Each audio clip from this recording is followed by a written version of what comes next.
The American empire sees two kinds of nations: those that are vassals and satellites and follow US programs, sometimes called allies or client states, and those that refuse to. And the ones that refuse to are seen as enemies or potential enemies. Iraq was considered an enemy and a power that had to be dealt with, and then it would be called a regional power. Now the same term is being used for Iran. Iran may emerge as a regional power, and this makes it a little more terrifying. They may have nuclear power at their command. So once you frighten the American public, once you demonize the leaders of these countries, then you have license to bomb their people and bomb their infrastructures and destroy their countries. And this is what we're getting. So there are these satellite countries, and then there are the countries that try to chart an independent course, getting out from under this global empire and trying to use their land, labor, resources, and capital in ways that are serviceable to their own people. Those countries are potential enemies, especially if they're such a size like Russia, India, or China, especially China. History in the making. Of what some would call history in the making. Don't say that. We have never been down 1,000 points ever, not even intraday on the NASDAQ. Is that true? That is true. Okay. I'm down 6% right from the get-go. This is heavy big tech. Here we go. Look at them go down. Microsoft is down $20. That's 5%. Alphabet, 5%. Meta, 6%. Amazon, 6%. Apple, 9% down. Let's pull out Apple. This is interesting. A question for you. Shit. Here we go again. What's popping? My friends, my family, we are back with another week on RBN Live. Welcome back, my friends. What's popping? Here we go again. Capitalism crashing once again. I've seen our system completely crash 3 times before I turned 30. And you guys realize that, right? The dot-com bubble crash, 2008 financial crisis, 2020. So people my age, I'm a younger millennial, just within the bounds of being a millennial. I'm 33 years old. I've seen the system crash 3 times before I turned 30. And you guys realize, as predicted, the crashes are becoming more frequent. They're happening more often. That's one of the symptoms of late-stage capitalism, because I explained to you guys before, and it was my understanding that the capitalist system crashes every 4 to 7 years. Then whenever people hear that, they pause like, wait, what? They think about it really does. No, it's actually going faster than that. I think Devin, we got some banger guests for you guys today. I might introduce them here soon. Devin said this is my 3rd crash. I'm 21, and meanwhile you have the Reaganite generation. Yeah, I mean, people wondering why Gen Z and younger millennials, like myself, have decolonized our mind and we don't buy into capitalist brainwashing. The West, we are victims. We are the most propagandized country in the world. We are a country with no sanctions.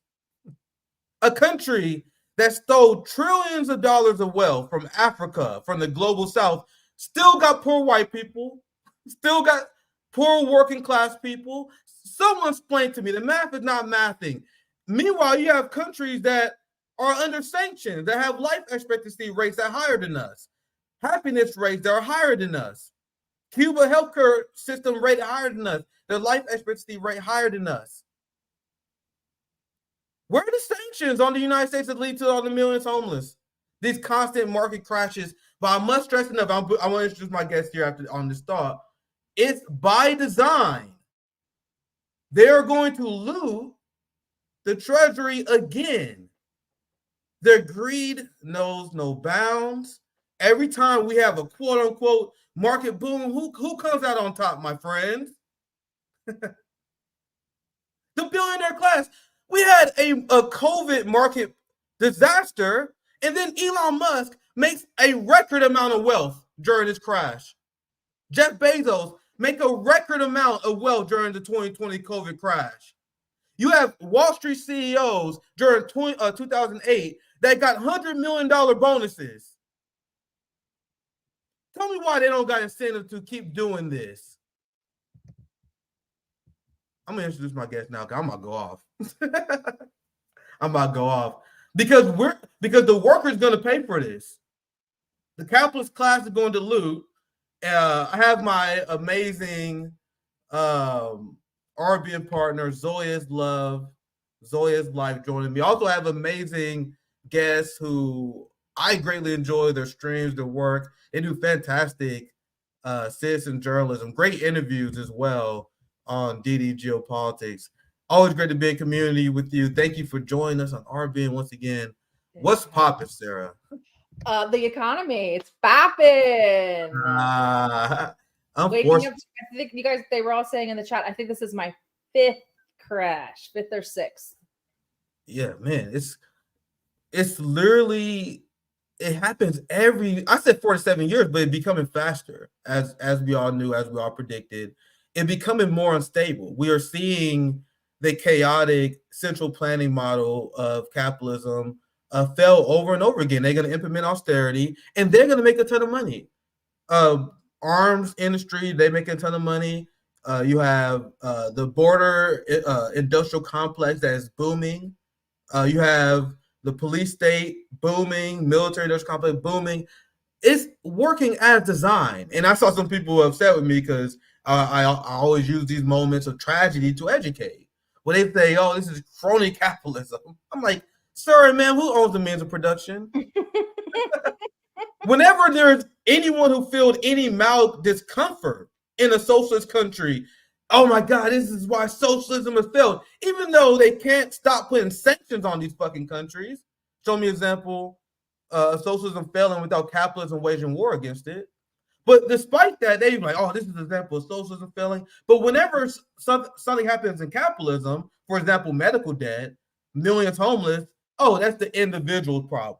Isn't that convenient? Sarah, I'll pass to you now. We get Zoya in here. What's poppin', Sarah? Zoya, I'm so happy Zoya's here. So mad I can't see her beautiful face. But for those who don't know, Zoya is beautiful. Hi, Zoya. Hi, Sarah dragged me on today. Nick's been asking me forever. I've been busy booking you guys awesome guests that I hope the whole RBN family is enjoying. And I'm so glad to join 2 of my friends here today, Nick and Sarah, 2 people who give so much to the community and take so much hatred simply for telling the truth. But I will say personally that whenever I ask Nick or Sarah for anything in my life, I've never heard the word no. So for me, haters can say whatever they want. I know the character of these 2 people, and I want to give them all the flowers and all the credit. And fuck all their haters. They don't listen to their content. They make assumptions, and you guys deserve all the credit. I've been greatly enjoying DDGO Club. I get what I call the good haters. I get the good haters. Whenever I have like the NATO left who's melting down, the AOC stands melting down, that's great. But Sarah, go. Sorry, feel free to chime in. Oh, I kind of forgot what I was going to say with all that love from Zoya. I got all warm and fuzzy. If you don't know this was coming, there's one I really follow one finance bro, and I can't remember his @ if I do, I'll say it in the show, but he's fantastic. And he's been saying this for a year. He's like, this is going to be worse than 2008. And you had all the other finance bros like under him, like, you're doomsday, you're black pilled, shut up guy. And then he was like, he messaged me not too long ago. It was saying like, it's going to happen before fiscal year end. And I was like, stop. Like, I can't have this. And once Warren Buffett, it was Friday. And if you didn't see what Warren Buffett was doing last week, dumping Apple, and he pulled out liquid cash, and I was like, here it comes, it's coming. And I sent it to my European partners, and I said, we're going to crash on Monday. And sure enough, I woke up and I was like, there it is. There's the crash. I don't know that people, our Zoomers or maybe our younger millennials, have any idea what this is going to be like. I don't think it's going to be anywhere near as easy as 2008 was. And everybody remembers what a devastating period of time that was. I think that's going to look like a cakewalk compared to what we're about to see. Yeah, this is why, and I said this with the stream on Equal Health since we're talking about flowers. It frustrates me to no end. I actually lose sleep over it. How slept on James JB Fawn is on RBN. If there's anyone who has an excuse to not do anything, it would be JB. Disabled on dialysis. As a lot of people spend all the time shit posting, talking about YouTube drama, whatever. You had JB actually put in the work yesterday. He live streamed a mutual aid event. And this is the reason why we put this step forward. You have the Bernie left that is advocating for Kamala Harris and Josh Shapiro right now. And that's their focus as we have a market boom, as World War III is around the corner. We need more than ever right now, because of the devastating forecasts that are laid out, a very strong push towards community action, mutual aid, check up on your neighbor. If you don't check up on your neighbor, if you're not taking care of your community, you're a socialist in name only. You're a populist in name only if you're one of the people who are too afraid to call yourself a socialist. If you're too afraid to take on the empire. We need to completely reject the scourge of individualism more than ever right now. Zoya, is there anything you want to chime in before I move on? Why are they standing Shapiro? That Kamala hasn't even picked her running mate yet. They've picked the IOF guy for her. It's actually extremely shameful. I've seen like Jank and a ton of other these liberal types say, "Oh, we need Josh Shapiro because he lives in Pennsylvania." Josh Shapiro is an unhinged anti-Palestinian racist who said people who protest genocide are comparable to the KKK, but worse than anything else. Sorry for laughing. Jesus. But honestly, to be honest, it was worse than that, to be honest, because he's a fascist. He cracked down on Ben and Jerry's, the famous ice cream shop, because they engaged in BDS, and he went after them using a very legally dubious anti-BDS law. And he was cracking down on anyone who engaged in your right to boycott, which is a direct fascist anti-free speech action. So you have all these people advocating for Josh Shapiro, who's an outright fascist. He don't believe you can boycott Israel. He don't believe you can protest them on the streets. And what do you call someone who forcibly crushes down on dissent, my friends? I don't use the F word lightly, but what else can we use to describe the West at this point? What can we use to describe a culture that funds, arms, and facilitates Nazism in Eastern Europe while funding Zionism, while they're murdering and killing children? Like, at a certain point where we got to use words of how they are used, how they are defined. That's the best way we can define what's going on. Zoe, I'll pass to you before I get to some more stories on the crash. Then we'll cover Iran. Still a lot to cover today, but Zoya, I'll pass to you for anything if you want to add anything. I mean, thank you, capitalism, once again, and the US. Already 40% of unhoused people are employed. Food prices have quadrupled since pre-COVID. Everyone is feeling the crunch already. And of course, they're going to use the stock market, which when it rises, it never benefits us. But when it plunges, for some reason, we have to take the brunt of it.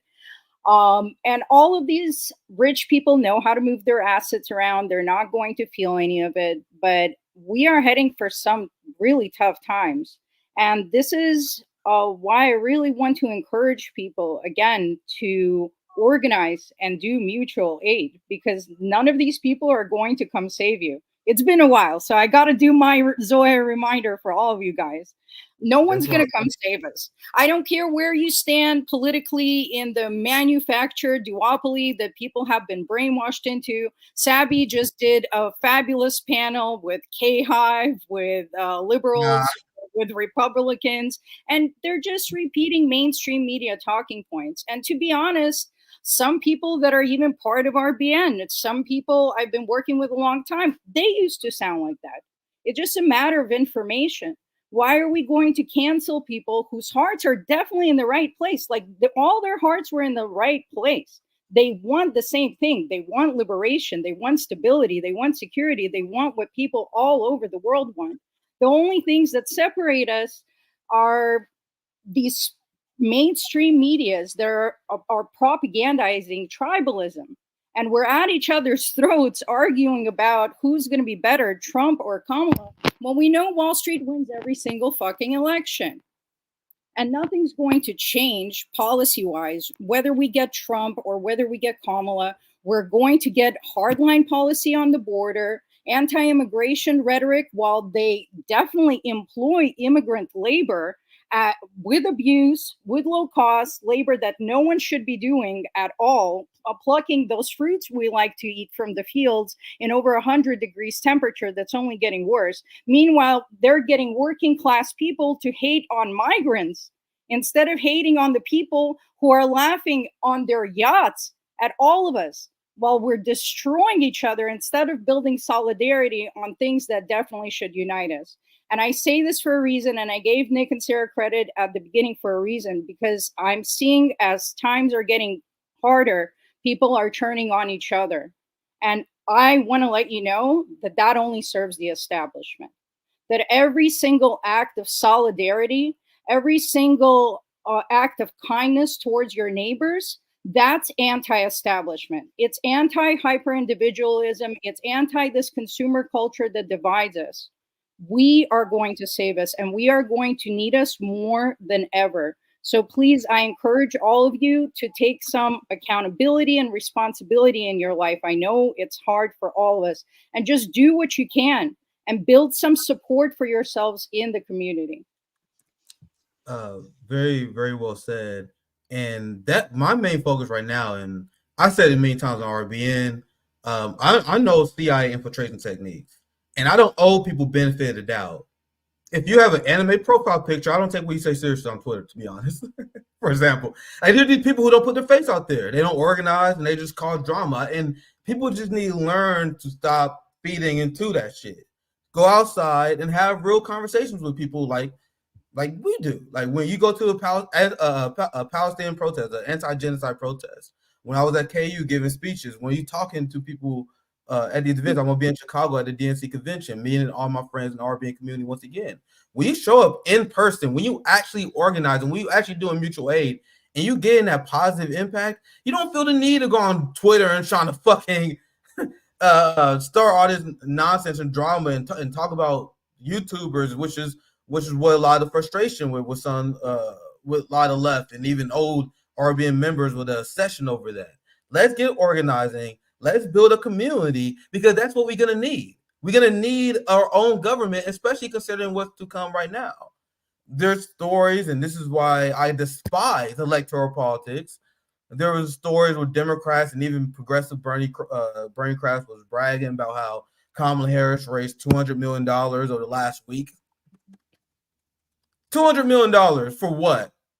To go to ads, for a corporate media, to pay the salaries of DNC consultants. That's how the working class have been brainwashed to spend their resources politically for how long now?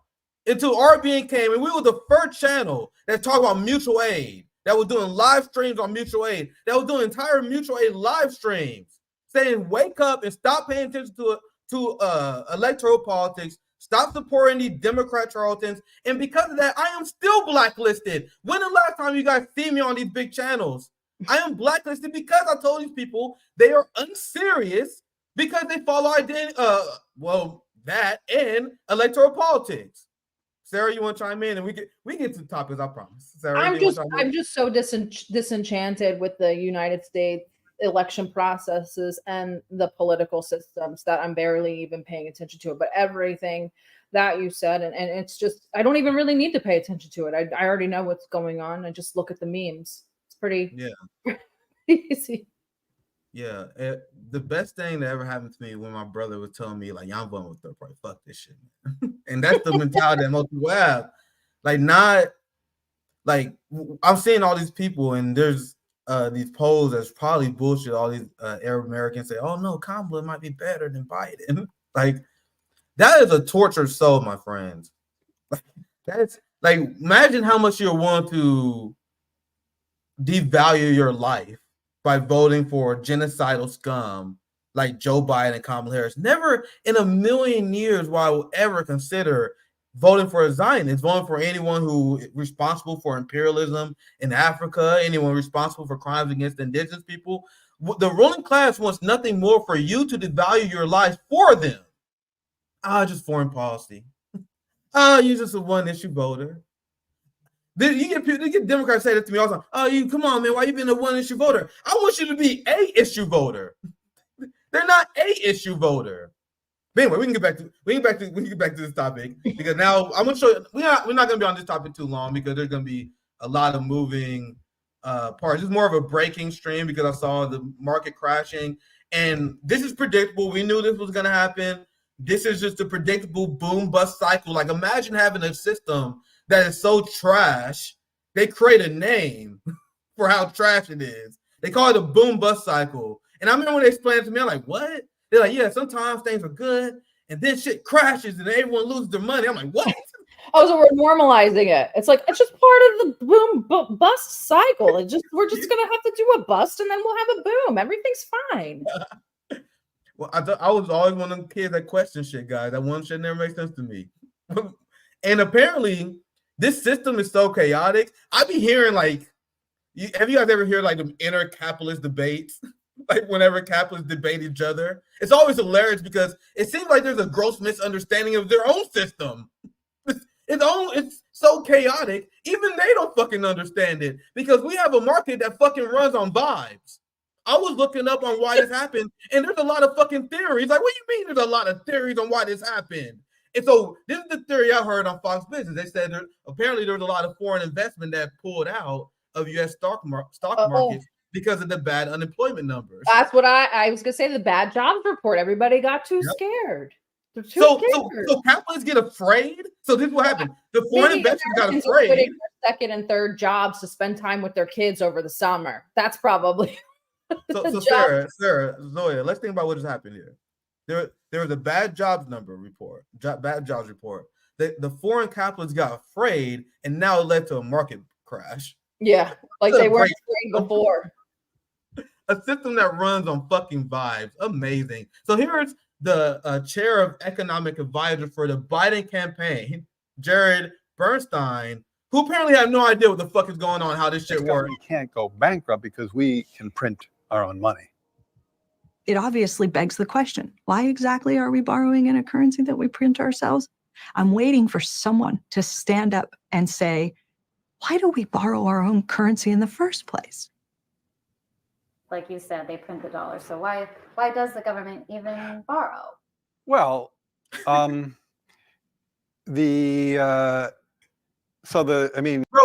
when you ask capitalists these questions, even they can't explain it. It be motherfuckers with master's degrees in economics who be like, someone like, come on, explain to me this debt system and shit. Why are you printing money? Come explain to me. Well, so we got a system. I don't fucking know. But Sarah, feel free to chime if you want to. Just say the word, man. Money isn't real. This is not real. Just say the word. Base Sarah as always. And that is what we want people to understand. This capitalist system they made up, is fake and fraudulent, meant to benefit them. So let's play this again. And remember, he was the chair of Council of Economic Advisor, Jared Bernstein, some swamp monster guy. And I'm going to read the description, then we play the video from the beginning and play all the way through. Once again, big shout out to my friends Hotspot who released them banger after banger. Not only just my videos, but on their feed. Banger after banger. So they put this flashback out here.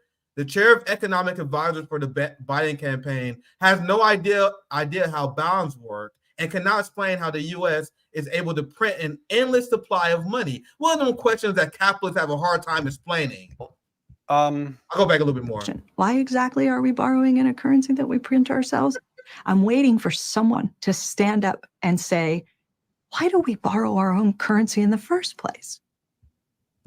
Like you said, they print the dollar. So why does the government even borrow? Well, again,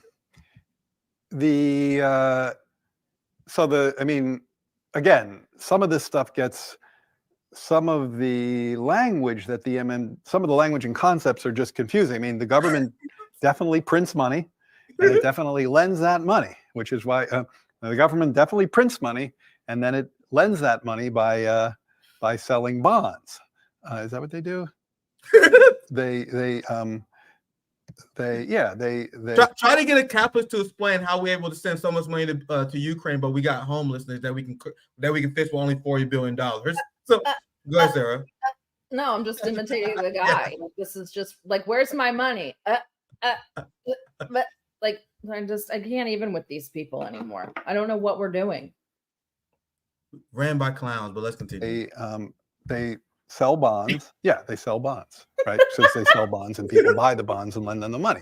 Yeah. So a lot of times, at least to my ear with MMT, the language and the concepts can be kind of unnecessarily confusing, but there is no question that the government prints money and then it uses that money to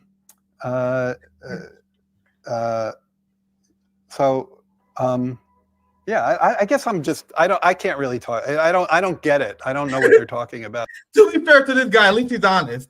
I don't get it. And to be fair to this guy, no one gets it. People pretend they do. Oh my God. And I thought that, like, okay, if Biden's senile, that's fine. At least maybe the people behind him are somewhat competent. And then here's this guy who's like the head of Biden's financial advisors. This is fantastic. This is just great. And somebody yelled at me the other night about this too, when I was talking about printing money, and it was like, it's bonds. I was like, what the hell is the difference? Like, it's just a different word. Like, what are you talking about? It's confusing by design. There's only 15 seconds left to the end, and then we're gonna talk about the Iran situation. There very soon. I can't really talk. I don't get it. I don't know what they're talking about. Like, because it's like the government clearly prints money. It does it all the time, and it clearly borrows. Otherwise, we wouldn't be having this debt and deficit conversation. So, I don't think there's anything confusing there. Nailed it. Nailed it, bro. This is Biden just 6 days ago. Just to let you guys know how they know jack shit. So late. Mr. President, what do you want your legacy for Gen Z to be? Cure the economy. Great job, bro. You're killing it. Cured the economy. This was when, Friday? Yeah, this was 6 days ago. And it's kind of quiet on her end, but I think she asked, like, what do you want people to remember? I'm going to hear it again. It's hard to hear her question. Mr. President, what do you want your legacy to be? Legacy, She said, what do you want your legacy to be? Okay. That I cured the economy. Cure the economy. Oh, man. And that's the question on what's your legacy, bro? Okay. By the way, your legacy will be genocide. 80 years. Your legacy is not you cured the economy. Like, I'm sorry. It's been 75 years of you in office. Like, no. Zoe, anything you want to add before we move on to the next topic? There's going to be a lot of cover on this in the next coming days. That's my general analysis. You guys, this is by design. We need to band together because, once again, I cope by laughing. I don't know about you guys. That's how I get through shit. But in all seriousness, we need a real serious left organizing cultural change in this country, and I'm trying my best to facilitate it. We can only do the best we can. We can only be involved in our own communities. We need everyone to be engaged right now. If you are a class trader and you're on the sidelines, what the hell are you doing? And if you're busy, we need your resources. And people organize, and people are like, man, RBN, how you guys are able to raise all this money for your mutual aid? Because we are shameless. If you're a class trader, why the fuck are you holding on your funds for? Why aren't you donating to JB Mutual Aid? And activists, we need to be shameless and push our class trader, the people who drive Bentleys and shit. People who live in the suburbs but think they're down for the cause just because they watch our channel. Show with your money and resources. And if you do, we greatly appreciate you because movements are built on class traders. But if you're not doing anything, especially if you're a class trader, especially when we have people like JB out there who are on dialysis, what's your excuse, my friends? That will always be the message, despite the laughs, the giggles, my screaming sometimes, the message of RBN will be get activated at the end of the day. Zoya, I'll pass to you, and then we move on to the Iran news. Some of our best revolutionaries were class traders like Che Guevara. But on the printing money, it's amazing how we can always print money to fund war, to your point of funding Ukraine. And under every Republican and Democrat administration, two things are very consistent, that the wealth gap has grown for decades, and that how much we fund war has grown for decades. Regardless of who's in office, they got solidarity. They got solidarity in the military industrial complex while we're busy arguing with each other about which word we like or which word we don't like, and we're all going to starve to death. Sorry, guys. I'm sorry. You know, real world organizing, when I'm out there, I straight up tell people I don't discuss religion or politics. I tell them my dad taught me not to discuss religion or politics. Let's talk about what we're here to do. Because I know the moment that they're going to engage in politics, all I get is programmed rhetoric from CNN or Fox News. And I'd rather start by putting material change into people's hands and food in their mouths. And then we can start talking about why things are the way that they are. Why do they have enough money for all these wars, but they don't have enough money for education or housing or transportation? And they can't deny that it's possible anymore with China right there, posting videos of these futuristic looking cities and lifting people out of poverty and providing healthcare and all of these services and a good quality of life. And their life expectancy is going up, while our life expectancy in the wealthiest country on earth is going down. And we are not upset enough at the gaslighting they give us when they're giving these speeches pretending to be stupid. The reason they can't explain it is because it's a rigged game. And they're just using complicated terms and word salad to really say, we're exploiting you and we are hoarding the wealth and we are going to keep it from you. And meanwhile, while this unhoused population is increasing, we have the Supreme Court and governors of states authorizing sweeps of these streets. And remember, 40% of these homeless people are employed. They're working. Their only crime is that they can't afford housing with the wages that this system provides. So and this, a lot of them are children. Yes. And so this system doesn't give you a cost of living, even if you are working. Then they're going to be put into jails. And over 70% of people in jail cannot afford bail. They have not been convicted of a single crime, and they make less than $14,000 a year annually. So their only crime is poverty. Then they're sent into the system, which they'll never get out of. They'll lose their right to vote. They'll never be able to get employment. And within that system, they're forced to work for between 3 to 15 cents per hour for major corporations like Coca-Cola and Nestle. So I'm sorry, my friends, but slavery is alive and well in this country. We've just rebranded it, and we have this entire system just fueling people into it. So while you're busy getting mad at migrants or someone that doesn't share your politics or doesn't like your favorite celebrity or whatever superficial issue it might be, realize we're all getting screwed. The water system's being poisoned for all of us. So even for the more elitist middle class, it impacts you too. When poverty hits the streets, that's when you get crime. They're not going to be robbing people in their neighborhood. We don't have shit. They're going to come to you. These policy failures end up on your doorsteps, and you're going to end up hating people for simply not being able to afford to live instead of hating the system that put them in that position. So decolonize your minds. Zoya's love. Zoya's life. I told you guys, Zoya can rant with the best of them. Like, I didn't follow that. Sarah, you want to try? No, I don't. Zoya, as always, with a banger. I do want to ask you, Sarah, because we can pivot on that. We should do 30 minutes on the main story, the economy today. We keep the stream about hour 15. That's my plan. There's a lot to talk about this. Oh, yeah. And I want to talk to you first. From my perspective, Iran has lost all deterrence, especially after April. And obviously, Iran and their leaders are doing what's best for their people. They try, and Iran has been very lenient. They've been trying their best to avoid war with the United States, with Israel. And after April, I was like, dude, Israel fucked up. It's over. I remember I was like, oh shit, oh fuck.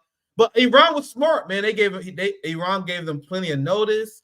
They had to do that to save face. You can't be embarrassed among your people like that, not doing anything. So Iran did that little fireworks show, I guess. And now they had no deterrence, and Israel and their government wants war, and now they about to get it. So before I rant, I got a few stories I want to show you guys, and a propaganda segment we can break down. But I'll pass it to you very broadly. How screwed are we, Sarah? We're pretty screwed, but I need to push back a little bit on Iran, because Iran has to retaliate, and they have to retaliate appropriately, because the message that this sends is that they can't keep people safe inside of their borders. That's a very bad message to send to your populace, especially right after the president died, and then you had a snap election. So this is very important for Iran to handle this appropriately. And the way that Russia's moving, it's kind of looking like I don't know. This seems pretty serious. Last time, I was excited, but I wasn't like the vibe's off. This time I'm like, the vibe's different. We've got two. So you think they're for real this time? You think we've got two carrier strike groups moving out to the Middle East. That's a lot of manpower and a lot of air power. That's a lot of money too, at a time when we just print it anyway, right? Like the guy said. But it's a lot of money to go out into the Middle East. Two carrier strike groups is millions, hundreds of millions a day. So that's a big move. And then for Russia, this is what you're showing now. I'm sure you'll talk about the statements, but the statements coming out of that meeting about the support, Russia's very careful about words. So when you're analyzing what a Russian, try to get maybe the Russian one and then translate it, but try to at least get the exact quotes, even if they're translated, and really think about the words that they're saying. And they're very careful. They said about the support in the region was very serious. So this just seems like I agree with you. I definitely agree with you, Sarah, that Iran, they have to establish deterrence at this point. Israel has been completely emboldened, and it's tragic that it's been led to this situation now, because this is not good for humanity, guys. I don't like seeing war and death, but the Zionist regime, they only know being punched in the mouth. Like, there's no diplomacy. They will continue to assassinate leaders. Like, they assassinated the lead mediator, the person in charge of the ceasefire negotiations. They are, and you guys hear me rant about this countless times, they are a regime beyond reproach. One thing that I fear among the ceasefire talks, when I talk to my radical brothers and sisters in the Palestinian community, people just want to be liberated. When I hear the ceasefire talk, I'm afraid of renormalized Israel. I agree with more other prediction that the Zionist regime is breathing their last breath. But the last thing that we need in the long term is the axis of resistance losing momentum. Iran must establish deterrence, and apparently it could happen within the next 24 hours. We don't know how much Blinken knows, but this is I just want to show you guys them panicking. Blinken told G7 Iran and Hezbollah could attack Israel in the next 24 hours. And Sarah, I do want to pass it back to you. Okay, I would love to hear more of your expertise about the axis of resistance, because you mentioned earlier how there's a much more unified front between Hezbollah, Iran. So I want you to expound more on that and what you think may be coming in the next few days. Well, I actually just did a stream with Marwa Osman. So if you guys have a chance, guys, go check that out. She's just she's so powerful. Probably my favorite female guest that I ever have on. But hey, Zoe, we gotta try to reach out and try to get her on, Zoya. I can give you her contact for sure. But yeah, we talked about that unified front. Right now, I think that they're more unified than ever.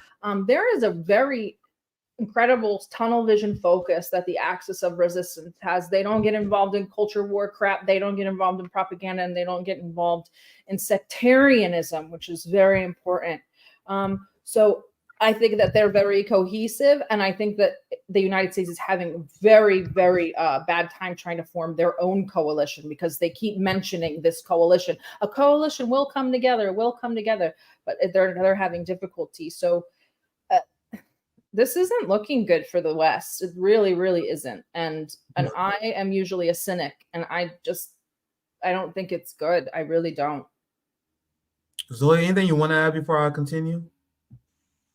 I mean, geopolitically speaking, this is connected to Russia and everything else that's happening also. And I just wanted to interject with, I saw some people online debating whether Iran really loves Russia, whether Russia really loves Iran. And I don't think we need to speculate because their interests align, period. So at this point in time, Russia is allied with China, with BRICS, and they're building multipolarity. And Iran is a really big part of that picture. And what we're really seeing here is an end of an empire. And it's dying, and it's trying to, not Iran, US and the West, to be clear. and it's violently. Yeah, and it's trying to hold on, and they don't care how many more wars they have to start or whatever they have to do in order to keep this Ponzi scheme going, because those billions being sent to Ukraine, for instance, go right back to defense contractors in US. They're not actually printing money and sending them to Ukraine.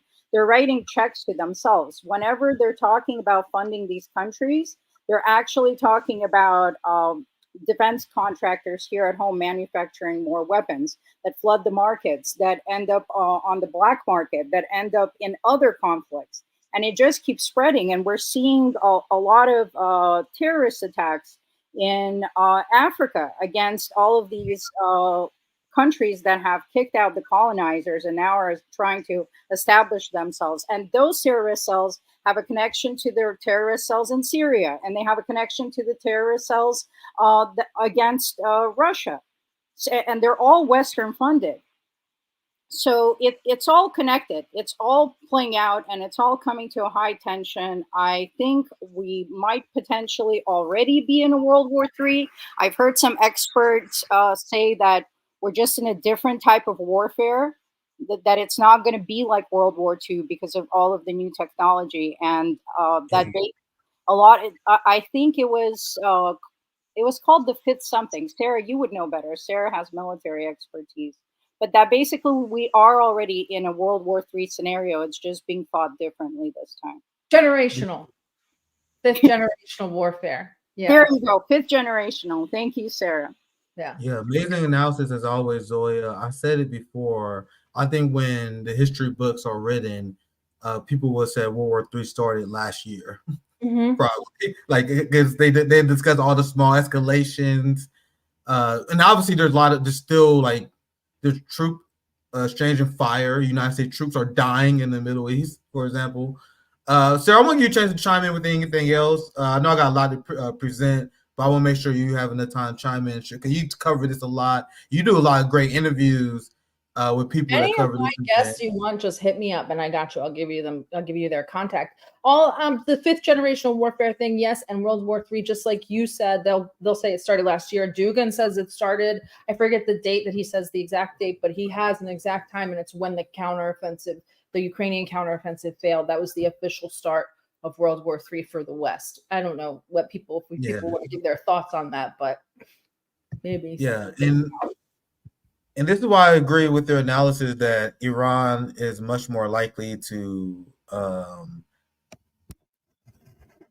respond very forcefully, because you got to establish this deterrence.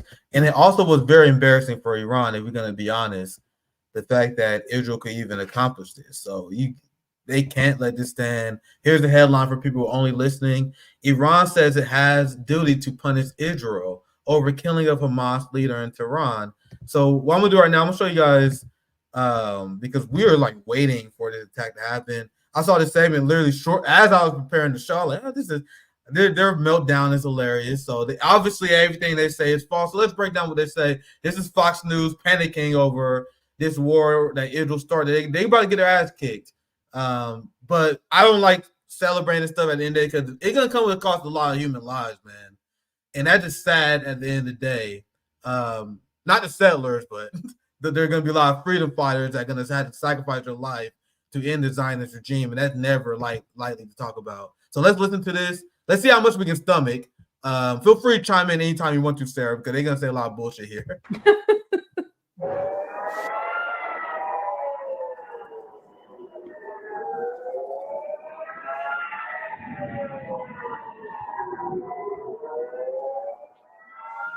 Imagine being on the ground in Israel and watching that come from next door. The Hezbollah. Maybe you should go to your second passport, your second home, if you're that worried about it. Anyway, I told you guys I'm probably gonna stop it a lot because these people annoy me. Like terrorists firing rockets into northern Israel last night. You know, that's one of the terror groups that are funded and basically directed by Iran. So, terror groups. I mean, I hate to say this. I'll say it anyway. I've talked to and I'm friendly with many members of Ansar Allah, even the spokesman al-Bukhari. You can't tell them what to do. Iran can't tell them what to do. Thank you, Sarah. Thank you. You're not telling Ansar Allah what to do. They're not going to do it. Like, no. So I think it's more accurate to say that of the NATO relationship. The United States tells NATO countries what to do. So you guys notice how they always project. So Iran, Hezbollah, Hamas. They don't feel free to correct me if you have any corrections, but they just share interest. Exactly. They have information, intelligence. They're not going to say, Hezbollah, you do this now. Hezbollah knows southern Lebanon better than anybody in Iran ever could. So why, you know what I mean? Like, so Iran helps and they definitely facilitate, but I hate that they try to take all the agency away. It's very clear that they don't really have too much of an intention to go into Lebanon or Yemen. They really just want Iran. If we get the head of the octopus, all the tentacles die, et cetera, et cetera. Well, you still have Russia and China to deal with. So yeah, I don't know. They tell them so just to make themselves feel better, to make it feel like they got a better chance at winning. Obviously, it's very important for propaganda to paint one big bad guy. You can't make it too complex and explain how people got different motives, come from different backgrounds. The same with Ukraine. It's not the Russian people who have great approval of Putin because they understand how NATO escalation in Ukraine, the same with Napoleon, the same with the Nazis, is a threat to Russian national defense. And most Russians understand this. Most Russians stand with their Russian brothers and sisters in Ukraine. That's why they support the war, the military operation in Ukraine. That's why Vladimir Putin has high approval rate. That's why they are in sync on that war. They can't even imagine that. They can't even imagine that. But I'm gonna let it continue here, and then we can chime in because they're gonna be like, we're only like 30 seconds here. Imagine being on the ground in Israel and watching that come from next door. The Hezbollah terrorists firing rockets into northern Israel last night. You know, that's one of the terror groups that are funded and basically directed by Iran.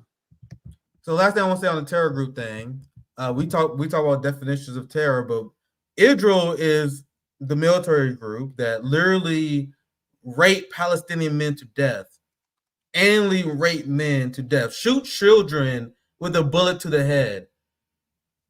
That's the definition of terror. But let's continue. The entire Middle East now is on high alert as the U.S. reportedly believes Iran will directly attack Israel as soon as today. President Biden is expected to gather his National Security Council for a meeting in the Situation Room just a few hours from now. It has been nearly a week since a top Hamas political leader was killed in Iran and a Hezbollah commander was killed in Lebanon. Critics say the Biden-Harris administration got us here. This administration got this thing wrong from the very beginning. The Houthis are now attacking U.S. ships, commercial ships and U.S. military ships, and they fired a drone into Israel.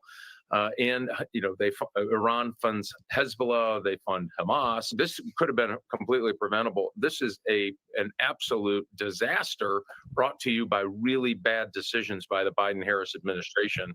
They really want Americans to. This is why Americans are stupid, because they really think the red-blue game really decides the empire and these decisions.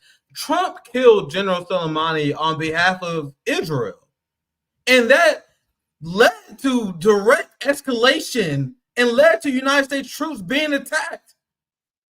And they say, well, Trump was a crazy, unhinged neocon that scared off Iran. That is not what happened. That's a political analysis of a child. Here's Scott Ritter, who I think can explain it better than I can, because I saw this great tweet, and it's really relevant to this point. Because the MAGA dipshits, the people who sold out America to Israel, who for some reason trying to convince people that things going to be different on the MAGA, they keep blaming all this on Biden, and I am post-duopoly. I'm here to explain to you guys why both wings of the duopoly are fucked and evil. So here's Ben Shapiro, the right. Look at this delusion. And I can zoom in a little bit. I'm going to read it, though. Let me zoom in first. Oh, no, you're fine. It's me. I'm just... Iran was contained, deterred, and increasingly isolated by the Sunni-Israeli alliance while Trump was president. Right-wingers really believe this. Iran was unconstrained and aggressively threatening American assets and allies all over the region under Biden-Harris. That is not a coincidence. I'm going to read Scott Ritter's response because this shit was just great. In response to Ben Shapiro, Iran fired at least 10 precision-guided ballistic missiles that pummeled the U.S. facilities at an air base in Iraq in retaliation for Trump's murder of Soleimani. Iran let Trump know that if the United States retaliated, Iran would take out every United States base in the region with similar precision, and Trump didn't do a damn thing. The Iranian ability to destroy United States regional bases continue to shape United States policies today, and it all started with Trump, not Biden. And I have to say this because it's my duty as a post-duopolist, since I'm showing you this Fox News segment, that when a pain Trump and the MAGA wing of the establishment are having better policy, they're going to continue the hardline stance on Iran. They're going to continue the hardline stance against China, and they will continue to serve Israel the same way the Biden regime will. Sarah, Zoya, anything you want to chime in before I continue this clip? I mean, they keep on citing, like, Iran was armed to the teeth before the release of the funds. I was in a space the other night, and I actually forgot about the unfreezing of the assets because of how insignificant and how much it didn't matter. And somebody literally came in, and this was basically their talking point. Like, they just gave them all that money. Biden gave them all that money. I'm like, what do you think? They just went out and bought weapons from the weapons store. Like, they've already had all of this stuff. So, I mean, this has been brewing this is for Israel. This has been brewing for 75 years.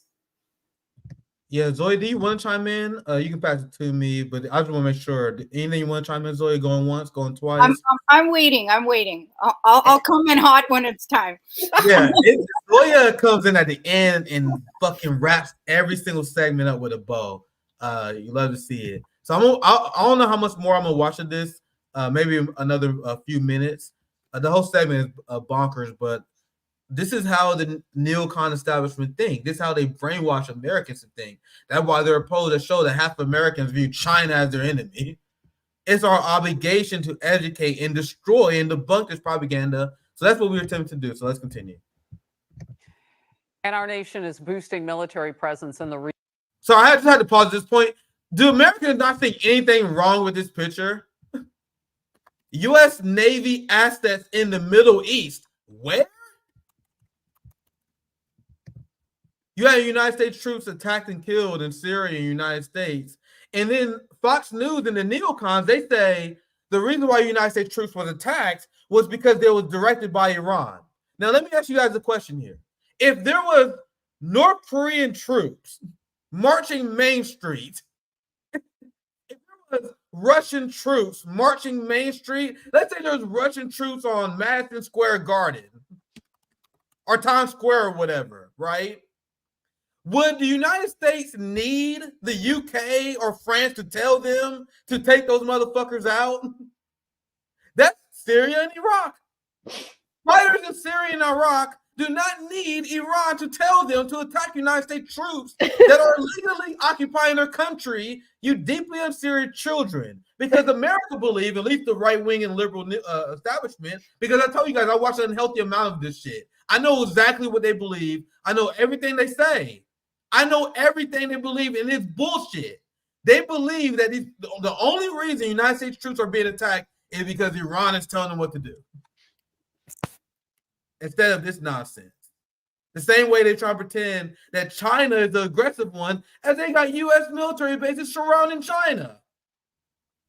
But let's continue, because this is a good way to preach. Let's continue. Region, U.S. Defense Secretary Lloyd Austin announced the Pentagon will deploy additional fighter jets and Navy warships, including cruisers and destroyers, which can shoot down ballistic missiles. Can you stop? Trey, Can you pause this? Let's Go look at ahead, this. go ahead, sir. This is weird. So they have the USS Roosevelt up in the Mediterranean Sea with the WASP amphibious ready group. Oh, so as just so you guys know, an amphibious ready group has Marines on board. So those they can do water to land, marine to land landings. The USS Roosevelt is up here in the Mediterranean, and then the rest of its carrier strike group is all the way down in the Gulf of Oman, not even near the carrier itself. That's really strange. A carrier strike group provides all of the protection. That's definitely interesting. Wonder how much they actually know. I want to know what the source is. Oh, I guess they using just the master graph where they have. But that's interesting. But let's continue. East. In Haifa, Israel, with more now. How that nation where you are is preparing for what we know. Oh, you already know this dude about to drop some highly crazy ass suspect will be shit. an imminent attack. Trey. Yeah, Harris, good morning. Israel is on edge today as the country braces for an attack from Iran and its proxies. The Wall Street Journal reports that Iran told U.S. and Arab diplomats it didn't care if a counterattack caused a war in the region. We do know just yesterday. Now that's the quote that I'm hearing everywhere. That's the quote that they are putting out there to make you think Iran is the bad guy here. They saying, well, we're trying to reach out to Iran and beg them not to do this. You have U.S. Well, Iran is not answering our phone calls.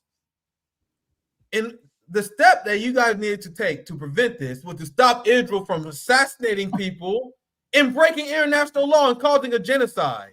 So now, after Israel commits what is undeniably an act of war, they're then trying to blame Iran as the people who started the war and conflict by saying Iran don't care they started a war by retaliating to Israel, attacking them.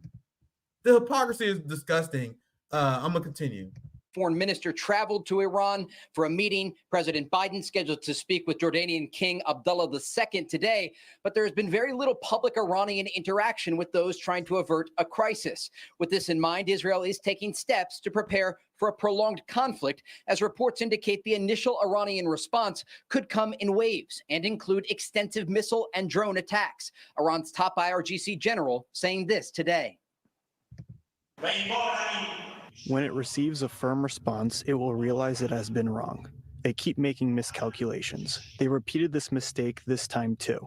They will once again get a taste of our punishment. They will find out when, where, and how we will retaliate. It is ambiguous and indeterminate. A document sent to mayors of northern cities told officials here to prepare for water outages, power cuts, and evacuations. And in Jerusalem, an underground command bunker for government officials was opened by the Shin Bet security agency. Preparations for war in the north and with Iran comes as fighting rages on inside the Gaza Strip. Israeli negotiators traveled to Cairo, Egypt this weekend for talks about a possible ceasefire, but made no progress. Israel has ramped up strikes against Gaza in recent days, going after Hamas, but killing dozens of civilians in the process. Now, today, the top CENTCOM general, Michael Kurilla, is meeting with Israel's defense minister, Yoav Gallant. It gives you just a taste of the interactions and coordination between the Americans and the Israelis amid this heightened state of tension. Harris? And now they got United States troops that are ready to defend them. And now America is going to have to fight for Israel because Benjamin Netanyahu is prepared to go to war with Iran because they know they have a permanent reserve called American soldiers. And I'm going to share this headline. I'll pass to you, Sarah. Egypt says it will not assist Israel in repelling Iranian attack. Egypt, do you want a fucking cookie or something? After the failure of Egypt in enabling the genocide, their cowardly behavior, after you guys know they helped with Israel with targeting in April and helped defend Israel from Iran in April. Egypt will forever be remembered as a traitorous puppet regime that betrayed Arabs and Muslims all over the world by helping Israel and being weak on Israel. So don't get twisted. Egypt, they had a lot of sins that they had to make up after as they allowed their Palestinian brothers and sisters to get slaughtered. But Sarah, I'll pass you with this. How delusional is Lindsey Graham? How delusional is the neocon establishment that think this war with Iran is going well? And feel free to push back on me if you like, but from what I heard and from what I read, it will not go well. But what are your expertise? I would love to hear. Well. I'll push back a little bit on the Egypt thing because I do have a soft spot for Egypt. I mean, they've been financially and economically kind of terrorized with the Suez Canal for the entirety of their existence. You know, we're talking about an ancient civilization that's now subjugated underneath basically the French and the British for the most part for the foreseeable future. They have made a lot of mistakes and done terrible things during this, but there's also not a lot that they could have done. They cannot interfere on behalf of Israel. If they do, they will have another revolution. It will be insane inside of Egypt. So that's where these people have to, what the United States has to remember. The surrounding countries, while like the United States has done their due diligence to get the governments underneath them, the people are all pro-Palestine or they're Palestinian themselves. So the governments are actually in fear of another Arab Spring or something, or being toppled. So this is a very precarious situation. What I do love is them this whole like pundit sort of thing where it's like, well, you know, Israel's going to do what they're going to do. No, you're letting them do this. You're giving them the go ahead. It's not like, I guess we'll have to go to war for Israel again. It's like, Israel, go do this so we can go to war for you. Like it's so ridiculous. Yeah, and I'm sorry to say it, but guys, if you join the military at this point, after seeing the ruling class willing to sacrifice your life like this, man, something wrong with you. Something seriously wrong with you, because they're willing to send you to fight and die in Iran. If not Iran, they're about to send you to fight and die for Taiwan, maybe against Russia here soon as the battlefield in Ukraine get worse and worse. This is the last part of my presentation here. Because you have the United States that's panicking and showing their hypocrisy. It says United States mounts pressure campaign aimed at limiting Iranian retaliation, because the goal of Anthony Blinken is to kill all deterrence against Israeli aggression. Anthony Blinken is a Zionist agent and who I not jokingly, call the true president of the United States. You have Kamala on the campaign trail who, if you guys want to see how intellectual she is on the geopolitical world stage, listen to her describe the Ukraine conflict and how she eloquently described the fact that Ukraine is a country and is a country that's not as big as Russia. Yeah. And Russia is a bigger country, and it's bad when a bigger country invades a smaller country. That's the kind of political analysis you get for Kamala. Joe Biden is literally barely fucking functioning. So who do you guys actually think is running shit right now? This one who thinks he's like Stevie Ray, like playing guitar and while Ukraine burns around him. He's insane too. Yeah. I'll show this, and I know Zoya is waiting to cook here. I think I already showed that one. That's a lot of pressure, Nick. I'm sorry, I didn't mean to put that much pressure on you. But then I probably lost my last receipt. Oh well. Zoe, any thoughts before I try to find what the hell? I kind of want to interview Sarah, because Sarah was in the military. And I'm looking at that map that Nick had up of all of those U.S. bases there, and I want to get some insights from you since you were in the military on what goes on at those U.S. bases. I'm looking at that map and I'm thinking of all of the abuses I've heard committed by U.S. troops in those regions. I think you guys would be surprised to know how few U.S. troops are there. They're really just there as placeholders. It's like you just stay there and hold the fort down until we come back to start another war. I mean, there was only like 600 troops in Syria at one time. Like these are very small troop contingents, and nothing really goes on there except for the passage of time. I think you'd also be very sad to know how little work the military actually does do other than fighting wars. But they're really not a whole lot goes on. But the green zone in Iraq is very is crazy. That's like a state with it's like an American state within Iraq. So there's a lot of Americans there that will have to be evacuated, and a lot of shady stuff goes on there. I would think that would be like the nexus of the nasty stuff, other than Israel. Outside of Israel, that would be like the nexus where a lot of nasty stuff goes down. I don't think people around the world realize how much the United States is hated, specifically because there's all of these bases in their countries that they don't want. There's protests for these military bases to get out in Japan, in Philippines, all over the world. I've read horrific reports about military committing rape and other abuses of locals on these bases. I don't know how widespread or not widespread there is, but whenever there's an imbalance of power, it's bound to happen. Egypt is definitely tough. We know that. We've known that for a long time. We've seen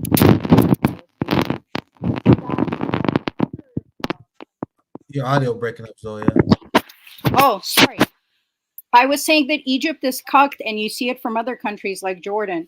And Sarah is kind of holding out on us because she actually knows everything about this stuff. She's hosting spaces like day and night on Iran and everything going on. So I'm trying to bait more information out of her. I really don't know a lot about Iran in terms of military capability. I think that, I have a lot to say about the United States militarily and the abysmal state that they're in, but we don't have time for all of that. This doesn't bode well for any parties involved. I really think that China and Russia are both like do nothing and win. These people are idiots. Like, I can't believe we're taking 2 carrier strike air groups out to the Middle East to go mess around with Ansarallah, who has not stopped targeting ships for a year, and Hezbollah, who we know has anti-ship missiles. Like, what are we? These aren't governments. They're not going to be able. You're not going to be able to do diplomacy or deterrence. They're going to do what they want, and I think that it doesn't bode well for us. The government is excited to start this war. So yeah, next time I need to join one of those spaces. I know I couldn't make it the last few, but they're always good. Sarah did a good job hosting those. Do one today. So if you or your listeners, guys, come to the spaces. They're a lot of fun. We have a Discord too. We have all kinds of stuff going on. Like, we're a co-op. We're here to build a coalition, and Nick knows the deal. I'm not going to plug myself. Sorry. I'm gonna ask you to plug yourself anyway here soon. I'm gonna read some super chats. We begin to wrap up here soon. I think for $5, Chris, just popping in on work break just to say fuck capitalism. Hope it burns. Also, hi Nick, what's popping? Happy Monday. Hope you have a good day as well, Chris. Thank you for super chat. Carlos, thank you for $5. No reparations, no tangibles, no vote. Well said. That's what everyone should be saying. Don't like, bro. I see people fucking standing for Kamala Harris. She don't have a policy on the website, bro. She didn't. I went to look. I was like, "What's the campaign plan?" Oh, there isn't one. Apparently, I'm gonna do a segment here soon because the rumor is she's gonna select her vice presidential nominee here very soon. Tomorrow. Tomorrow. Yeah, and it's gonna be Josh Shapiro probably, and that guy I cannot wait. I really, really hope. To be honest, I really fucking hope it's that guy, because there's these people in the uncommitted campaign, and we explained this many times on RBN who been desperately trying to find a way to sheepdog people back into the Democratic Party after the genocide. And every time, like, they've been using Weasley language, like, oh, we need the Biden administration to be more willing to open to us, accept the ceasefire, all this bullshit. Now Kamala's in, they found an opening. They're saying Kamala is more sympathetic to the Palestinian people, as if being sympathetic to someone you shoot in the head is any better, right? But anyway, anyone ask Sarah, Zoe? I'm gonna read super chats, and we begin to wrap up here soon. I sent you something, and actually, we have to keep making this clarification, unfortunately, and I want to do it. I was saving it for the end. So Lee Camp kind of brought my attention to it when he was on RBN, and then I looked it up, and it turns out for every one Jewish Zionist, there are 30 Christian Zionists, and it says Netanyahu exploits this. So when we say Zionist, we're talking about politics and colonialism. We are not, it's not synonymous with Jewish people. And I actually had someone hitting me up about like stuff that we're saying and stuff that we're posting because we keep saying Zionists and Zionists. And they were saying that, well, that's exactly what Nazis said, you know, that Zionists do this and Zionists run the world. And there's definitely old tropes against Jewish people that Nazis used that have their origins long before Hitler was using them.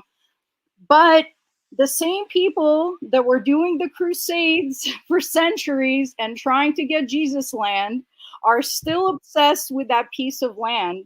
And as Mao pointed out, for US, there's colonial interests in the region in establishing this little vassal state there.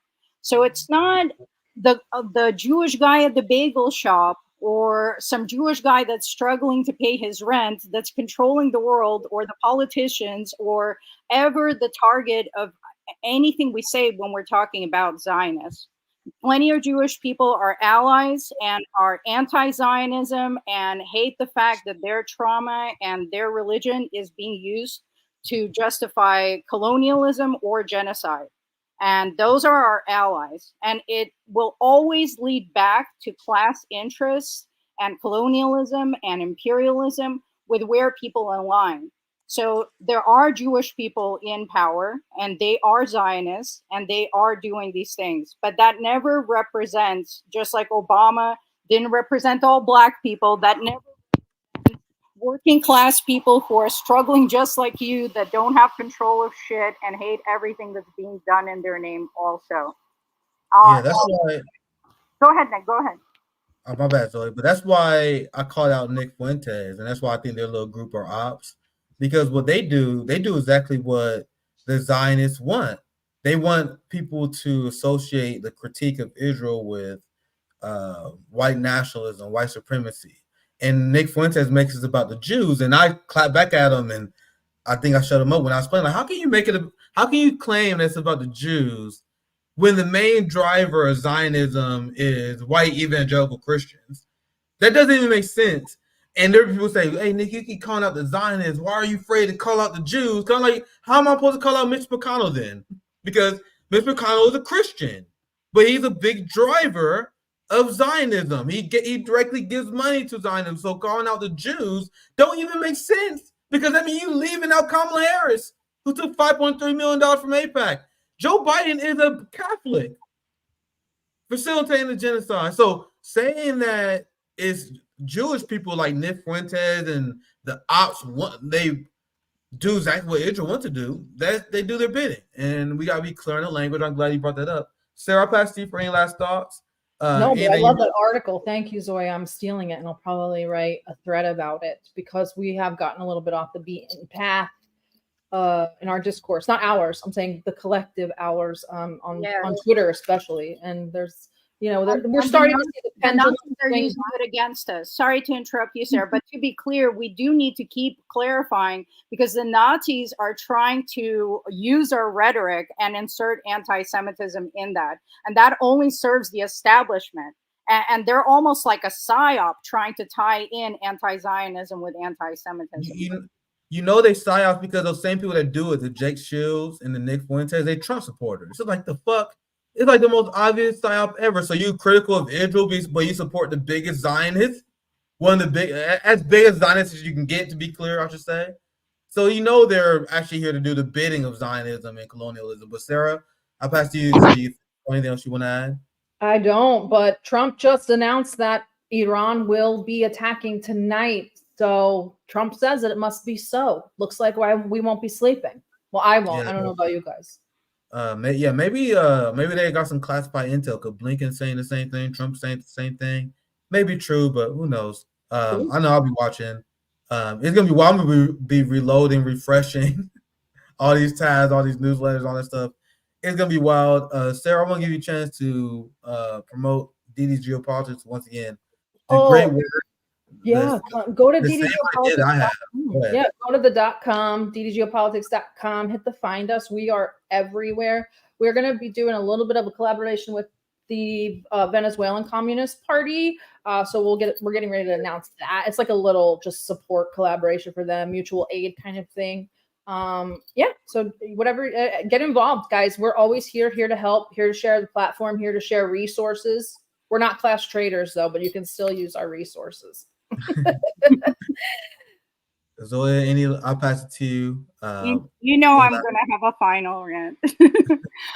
So YouTube actually cut me saying this out of one of our other segments, so I'm just going to lightly go over it. You were mentioning why Russia supports Putin, and I went over a list of things like maternity leave, worker protections, the fact that rent in Moscow is $250, in a smaller city it's $100-something. Your cell phone bill is $3 to $7, your internet is $14, your utilities are $40, and gas is cheap as fuck. So the cost of living is good. You have healthcare access. We had a British journalist, Johnny Miller, on here telling you he broke his hip in Russia, went in, got full medical treatment, came out without a bill. I think he had to pay $100 for the hospital stay, but that's it. And that's for a foreigner. So if today Trump, Biden, whatever puppet their establishment is going to put into office, did all of this for you, gave you all of this, cheap housing, cheap utilities, cheap gas, cheap food, which is non-GMO, by the way, as a bonus. If your leadership was doing all of this with cheap education, with free healthcare, would you not support your leadership? The reason Xi Jinping and Putin have support from their people is because they're delivering material change. And that's the reason that the West, who's screwing you over and giving you none of these things, has to constantly keep vilifying these countries and make cartoon character leaders out of them and only call them bad. Like, what was the problem with Maduro? They're all calling him a tyrant and they're all calling him a dictator, but there's no receipts. And the only thing these people are doing is bringing socialism to their countries. They're bringing reform, like the wonderful leaders right now in Burkina Faso and the Sahel. People are finally rising up and organizing. They've had enough. They're taking to the streets. If you guys haven't checked international news, it's beautiful. Look what's going on other continents. People are just straight up kicking out these fat cat capitalists that have been taking away everything and then gaslighting these people that they can't run their own countries, that they can't return their soil back to them because it's their fault they can't run it. Well, they ran it just fine for eons before you ever got there. Let the people have their land back. The resources are going to go back into the hands of the proletariat. Slowly but surely, we are on our way there. Dollar hegemony is, the petrodollar hegemony is ending. We are entering a new multipolar world in our lifetimes. So no matter how difficult things get, there is something hopeful going on in a bigger picture, and we have to lean on each other to survive through the hard times. And again, I beg all of you, because I know there's the new American Communist Party just formed with some of our friends and comrades joining in. And the last thing I want to do is fight with people online about whether they're grifters or not. I don't care. Wait and see. I saw them doing material actions on the ground. And I said, any material action on the ground that's helping the people, I don't care which organization is doing it, I am going to support it. If you're putting boots on the ground and helping people, you have my support.